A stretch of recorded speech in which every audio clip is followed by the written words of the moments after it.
দেখুন আমার কমপ্লিট এবার কানেকশনটা দেখাচ্ছে আপনাদের। তো প্রথমে রানিং কয়েলের শুরুর একটা লিড আর স্টার্টিং কয়েলের শুরুর একটা লিড, দুটো দিয়ে আমরা কমন একটা তার বের করব। এটা আমরা কমন তারটা বের করে নিচ্ছি। আপনারা ঠিক এইভাবে করবেন। রানিং কয়েলের শুরুর তার, যে কোনো একটা কয়েলের শুরুর তার, আর স্টার্টিং কয়েলের শুরুর তার, শুরুর যে লিডটা বেরিয়েছে সেটা দুটো মিলে একটা কমন আমরা বের করে নিলাম।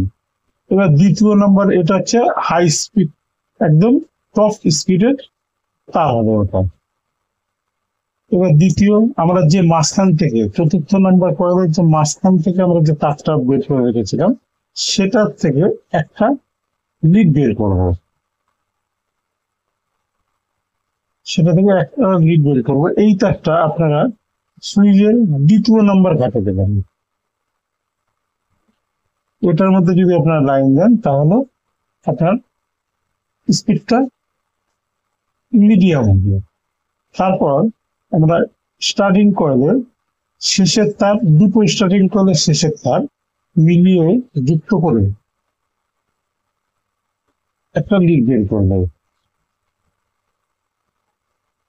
এক নম্বর স্টার্টিং কয়েলের শেষের তার আর 2 নম্বর স্টার্টিং কয়েলের শেষের তার মিলিয়ে আমরা সেখান থেকে একটা লিড বের করবো। এটা আপনার সুইচের 3 নম্বর ঘাটে দেবেন, ওটা সব থেকে লো স্পিড হবে, সেটা আমরা করে নিচ্ছি।